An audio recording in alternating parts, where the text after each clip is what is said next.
안녕하세요. 당신에게 꿀팁입니다. 오늘은 국제결혼에 대한 오해와 진실에 대해 알려드릴게요.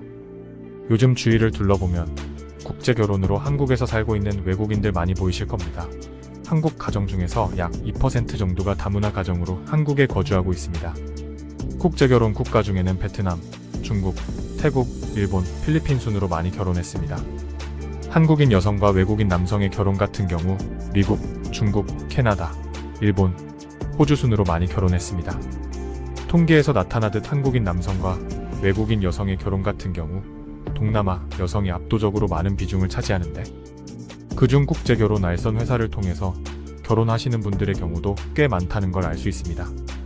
이런 알선 프로그램 같은 경우 지방에서 오랫동안 일을 하다가 결혼 시기를 놓쳐서 국제결혼을 한다거나 한국인 여성과의 결혼 실패 후 새로운 가정을 찾는 사람이 많습니다. 보통 필요자금은 1,000만 원에서 1,500만 원 정도 소요되며 국가마다 회사마다 조금씩 차이는 있습니다.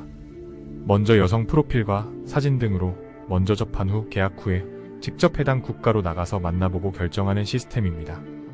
이러한 알선 프로그램을 통해서 결혼한 후 평생 잘 사는 부부들도 많습니다. 하지만 결혼 후에 배우자가 도망을 간다든지 문화 차이로 이혼하는 부부들도 꽤 많습니다. 이혼은 실제 연애 결혼이 아니기 때문입니다. 한국 사람끼리도 연애 없이 결혼을 한다면 매우 높은 확률로 이혼하게 될 것입니다. 더군다나 문화가 다른 두 나라의 남녀가 연애 없이 결혼한다는 건 정말 쉽지 않습니다. 물론 지금도 잘 살고 계시는 부부들에게는 정말 좋은 연결다리가 되었을 수 있지만, 자신이 정말 국제결혼을 원한다면 그 나라에 적어도 1년 이상 살아보면서 문화를 이해하고 그 나라 이성의 성격과 라이프 스타일을 먼저 배우고 결혼하는 게 가장 좋다고 말씀드릴 수 있습니다.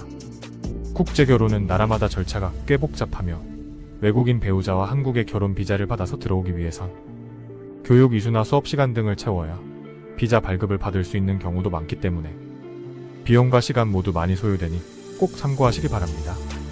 그럼 먼저 국제결혼의 단점부터 알려드리겠습니다. 첫 번째는 한국 배우자와의 결혼 생활보다 힘든 결혼 생활입니다. 한국 배우자와의 일반적인 결혼에서도 개인의 성격과 습관, 가치관 등의 대립으로 갈등을 겪으며 서로 맞춰가며 살아가는 게 일반적인 부부입니다. 하지만 외국인 배우자와 살다 보면 2배 이상 갈등을 겪게 되며 어느 나라에서 살더라도 한국과의 사람은 불편함을 감수해가며 살아가야 한다는 것입니다. 음식, 문화, 성격 모든 면에서 차이가 없을 순 없습니다. 다만 서로 배려하고 맞춰가며 살다 보면 한국인 부부 못지않은 융합력을 보여줍니다. 사람 사는 게 다 똑같다라는 말이 이때 와닿습니다. 하지만 그렇게 되기까지는 수많은 역경이 오게 되는데 이 시기가 매우 힘들다고 볼 수 있습니다. 두 번째, 주위의 시선입니다. 배우자와 함께 나가보면 말들이 많이 나옵니다. 이니가 뭐가 아쉬워서 어디 아픈 곳 있나? 회 등등, 마치 내가 하자가 있어서 국제결혼을 한 것 마냥 색안경을 끼고 보게 됩니다. 물론 최근 들어 다문화 가정 비율이 매우 높기 때문에 대부분 이해하며 넘어가지만 아직도 주위의 시선은 다르다는 것을 느끼게 될 것입니다. 이렇게 단점에 대해 설명드렸는데요. 다음은 장점입니다. 첫 번째는 순수함입니다. 나라마다 개인마다 차이는 있지만 동남아 여성은 대부분 한국인 여성보다 순수합니다. 금전적인 문제나 취미생활에서도 한국인 여성보다 평균적으로 소비가 적은 편이며 배우자가 먹고 사는데 지장이 없다면 큰 재산을 소유하고 있지 않더라도 걱정하지 않습니다. 하지만 한국인 여성은 대부분 현재 생활보단 앞으로의 미래 자산에 대해 걱정합니다. 물론 개인마다의 차이는 존재하지만 평균적으로 그렇다고 말씀드리는 겁니다. 두 번째는 나이입니다. 동남아 여성의 대부분은 20대 초반에 결혼을 하는 게 일반적이기 때문에 결혼 상대를 만난다면 대부분 20대 초반의 젊은 여성과 결혼할 확률이 높습니다. 한국에서는 일반적으로 내가 나이가 많으면 나이에 맞는 여성을 만나게 되지만 한국인은 피부가 좋아서 동안으로 보이는 장점도 있으며 결혼 나이에 대해 크게 신경 쓰지 않는 사람들이 많습니다. 물론 여기서도 개인마다 차이는 존재합니다. 너무 나이 차이가 심하면 대부분 꺼려합니다.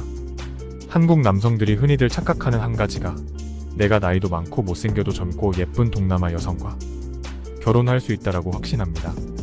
물론 할 수도 있습니다.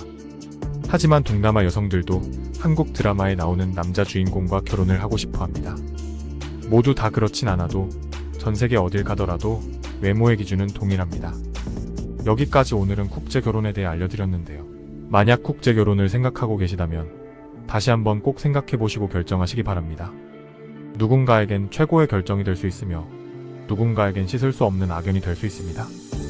다음 시간에는 다시 필리핀에 대한 꿀팁으로 생활 꿀팁 편으로 찾아뵙겠습니다. 오늘도 시청해 주셔서 감사합니다.